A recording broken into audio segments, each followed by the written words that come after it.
بابا ازيكم يا شباب، عاملين ايه؟ معكم محمود النهارده جينا في فيديو جديد. طبعا ابدا الفيديو لازم طبعا اكيد انك تدوس لايك للفيديو واشتراك في القناه. الحاجات الحلوه اللي بتطلع من كل مشاهد يعني ظبطنا. الله الحمام ربنا يخليك. اهم حاجه بقى انك تدوس اشتراك في القناه. ليه؟ عشان احنا مش فاضل لنا غير 15 او 17 في الحدود دي ونوصل 1600. امشي انا امشي غور امشي يا ابني. معلش فرحني داخل تالتة اعدادي ودروس وهوب طخ على طول كده. انت بتتكلم جد؟ ففرحني قبل ما اخش. وانزل دلوقتي حط لايك عشان الفيديو ده يوصل 30 لايك. حلو، انا بقول لكم نوصلوا 20 بتوصلوا 30، فطبعا لو قلت لكم نوصلوا 30 هتوصلوا 40. معلش دوس لايك عشان يوصل 40 لايك في اسرع وقت. اهم بقى من ده كله اللي هو حياتي اصلا انك تعملي فولو على الانستجرام. ما ده حاجة عجيبة، يعني لازم تجيبوا الكلام لنفسيك. هتلاقي سكرين هنا، يعني ده وقت تنزيل فيديو كان عندنا المتابعين ده، مش عارف اصلا، بس هو السكرين هيطلع لك هنا والاسم هتلاقيه مكتوب لك دلوقتي واللينك تحت في الديسكربشن. فمالكش حجه انك تقول لي انت مش هتعمل لي فولو، لا هتعمل لي فولو. نو جاد عشان تاخير انا بقول بتاخر ليه؟ انتروهات جديده بقول عليها، فيديوهات، صور، حاجات عظمه بتحصل هناك انت لازم تكون على علم بيها. فالمفروض بقى مضمون فيديو النهارده يكون اكتر المواقف المحرجه اللي حصلت لي.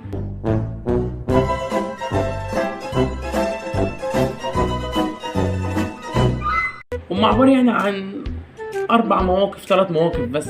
انت عيل بيضاء اللي هو ده هحكيه في الفيديو بتاع النهارده عشان اصور فيديو زي ده.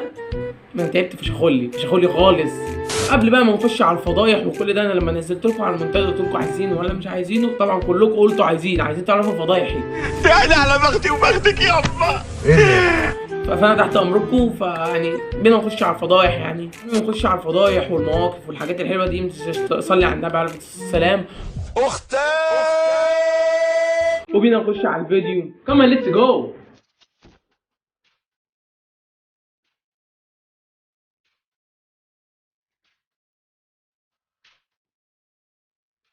اول موقف كده نخش فيه على السخان. المفروض ان انا جه عليا وقت كنت انا عزلت وجيت هنا يعني، فما كنتش عارف اي حد هنا وكنت عايز احلق. ضربت في دماغي ان عايز احلق، فاروح فين ولسه هروح المنطقه اللي كنت فيها الاول عشان احلق. لا انا لازم اعرف لي حته. المهم لقيت حلاق تحت بيتنا كده، فقلت انزل اجربها مش هنخسر حاجه. الحلاق طلع صح ولوز اللوز وظبطني وكيفني خالص على الاخر، يعني اداني حلاقه حلوه.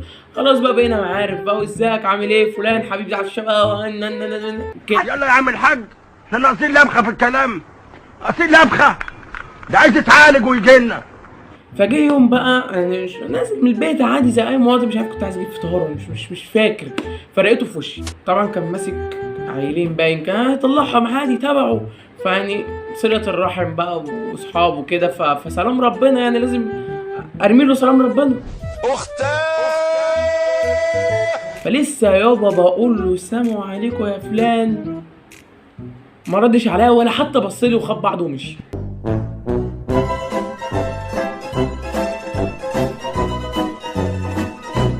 فاللي انا كنت واقف كده فباصص له، فعايزه يبص لي، فانا باصص له اعمل له كده.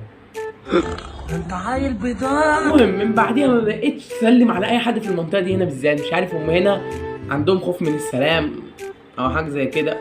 هي الاضاءه مش هتظبط ليه؟ لا هذا فالمهم بقى نخش كده على الموقف التاني كده في السريع. المفروض انا كنت في حمام سباحه زي ما تقول كده، حمام سباحه مفتوح. عايزك بقى تفتح مع مخك كده معايا في الموقف ده، تجيب لك كوبايه شاي جنبك، طبق فشار، اي حاجه نقنق فيها، عشان الموقفين الجايين دول هيبقوا موقفين لذاذ شويه وهتحتاج تنقنق فيهم. المهم بعد ما رحت حمام السباحه ده، فالمفروض ان انا زهقان بقى خلاص، في فتره كده بنريح فيها اللي هو ايه عشان تريح بيها نفسك عشان تعرف تتغدى وكده. المفروض انا قعدت وخلصت غدا ولسه برضو الكابتن ما صفرش عشان ننزل ميه. رحت واخد موبايله ومتجول في المكان وبكلم صاحبي عادي. فالمفروض انا كنت واقف كده زي على سور، عارف انت المربع اللي بيجري فيه الخيول ده داير ما يدور. عارف انزل يلا انزل بجلدك هو ده كان بقى في شويه رمله كده، المفروض في جنزير بيقفل كده اللي هو ايه تفتحه تطلع الخيل، تقفله تقفل على الخيل. فالمفروض اللي كان فيه بنات كتيره، مش عارف هو يعني كده عشان ده الوقت اللي هو خلاص طلعنا من حمام السباحه وكده، فكان في كميه بنات في الحته دي كانت رخمه. فانا واقف بقى بكلم صاحبي وعايز اعمل فيها واد جينيوس بقى، لسه كنت في بدايتي وعايز اعرف الناس بقى. فبقول له يا اسطى انا يوتيوبر ولازم انزل دلوقتي اصور فلوج في المايه. طبعا يابا الاقي لك كل اللي واقف بقى قاعد باصص لي في اللي هو يوتيوبر، انت يوتيوبر؟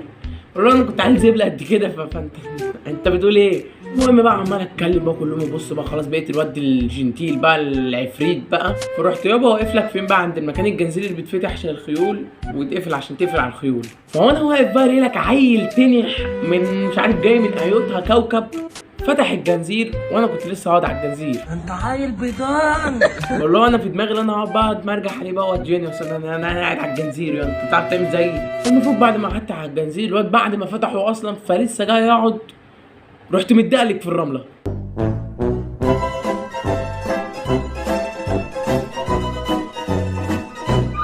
عاديك بقى يابا على الضحك اللي شفته، عارف انت الضحكات اللي من تحت لتحت دي، خدت مسخره. كل بقى الرجاله اللي واقفه بقى عماله تبص كده، فانا بقول لصاحبي اقفل يا اسطى، يا اسطى في حوار، والموبايل بقى اتمرمغ رمله بقى يابا. فالمشكله ان وانا جاي اقع عايز اعمل نفسي اكني وانا بقع كنت عايز انط اقعد، فمعرفتش. الحمد لله قدر الله ما شاء فعل. انا كنت زعلان من جوايا وعمال اقول لعيلتي يلا نمشي يلا نمشي، انا ماليش مكان في الحته دي، المكان ده مش بتاعي، المكان ده بتاعهم. ونخش بقى على تاني موقف كده يا برنس. لا معلش تالت موقف او الاخير او في واحد بعده، مش عارف لسه الكلام هيجيب بعضه. فالمفروض ان انا كنت اول مره اجي هنا بقى وكده، فعايز انزل اجيب عيش، انا عايز اجيب عيش.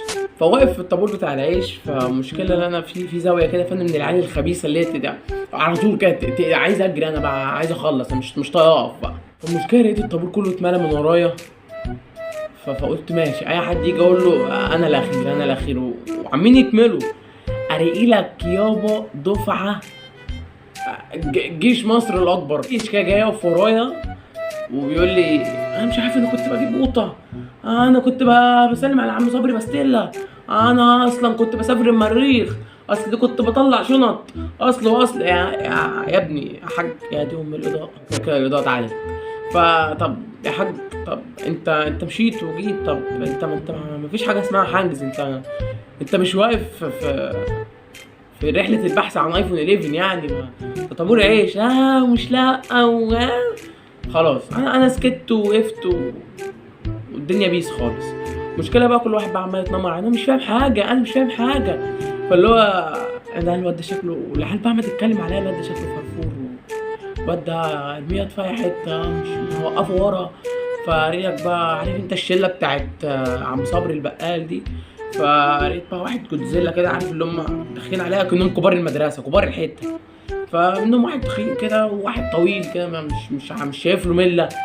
ولقيته داخل عليا، لقيتهم داخلين عليا بقى ايه يا اسطى، احنا مش عارف ايه، احنا جايين من بدري، ويقول انا جاي من 30 ساعه، انا جاي من 50 ساعه، انا مش عارف بايت جوه السر، انا امي والداني في رغيف. فايه يا جدعان، كلهم بقى عاملين يحوروا عليا عشان انا مش فاهم بقول لسه جديد. فرايق لك بقى واحد جاي من هنا يقول لي انا جاي مش عارف امتى، وانا جاي مش عارف امتى وانا يا جدعان اقول لهم عايز اقول لهم. كل شويه يجي الراجل بقى يقول لي انت كنت واقف فين؟ اقول له والله انا كنت واقف هنا. يقول لي لا ده هنا. اقول له انا كنت واقف هنا. طب لا ده واقف هنا. طب انا كنت واقف هنا. لا ده واقف هنا. طب اقف فين؟ لحد ما جالي كده شاب ابن حلال كده مصفي، لقيته راح واخدني قال لي هات يا كابتن بطاقتك، انت شكلك عيل مش فاهم، وراح ضربها لي مع بطاقته. انا بقى سيبك من كل ده، اللي هو جاي يقول لي انت شكلك عيل فرفور بقى ومالكش فيها، فمش عارف ايه، وجاي يديني نصايح مش عارف، ما اعرفش اللي انا مش حاجه.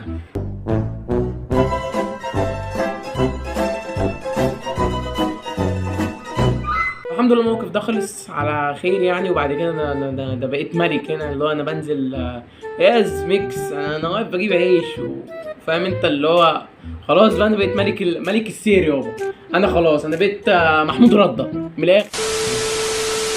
وبس كده يا شباب، يكون فيديو النهارده خلص، فاللي هو فيديو قصير كده يعني فيديو في السريع، فاللي هو ان شاء الله يعني في حاجات جديده، بس انا عشان في ظروف كده، فاللي انا ايه خدت كده لقيت وقت فقلت اخده كده فيديو على السريع كده، اخده فيديو على السريع. لو الفيديو عجبك مش تحط لايك شير سبسكرايب يعني عشان نوصل 1600. فانت عارف لو مثلا ال 100 واحد اللي بيشوف الفيديو خلوا صاحبه يشترك في القناه وده يشترك وعملوا شير، احنا هنوصل والله ل 10000 مش 1600 ولا 2000.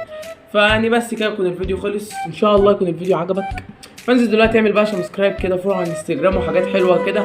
فالمفروض اللي دول 3 مواقف يعني. انا ما رضيتش اطول عشان اعرف يعني منتج الفيديو وانزله لكم في اسرع وقت. يعني الفيديو ده بتصور يوم الاربعاء، فهحاول اما انزله يوم الجمعه او يوم الخميس الصبح. مش عارف، انا برضو ماشي يوم الخميس انا مش هبقى فاضي ومش هبقى موجود، فيعني سامحوني لو الفيديو قصير. بس انا اسف والله. انا في ثالثه اعدادي، وبص انا ولا فاضي تصوير ولا فاضي مونتاج، وكله بقى اللي هو ايه حجز مدرسين بقى ودروس. والله بجد انا اسف. فانا مش عارف انزل لكم على المنتدى، هل انتوا عايزين انزل لكم ايه اللي هيحصل في القناه الفتره الجايه، وازاي انا هتاخر، ولا انا كنت بتاخر في الحاجات دي؟ دي ام الاضاءه، عارف اللي هي الاضاءه كل شويه تتعدل وتتظبط. انا لازم افضل قاعد كده يعني ولا ايه؟ انا لازم احل المشكله دي. فبس كده يكون الفيديو خلص. انا قلت الفيديو خلص كتير، فبقول لكم ايه نشوفكم الفيديو الجاي. كيب ويل.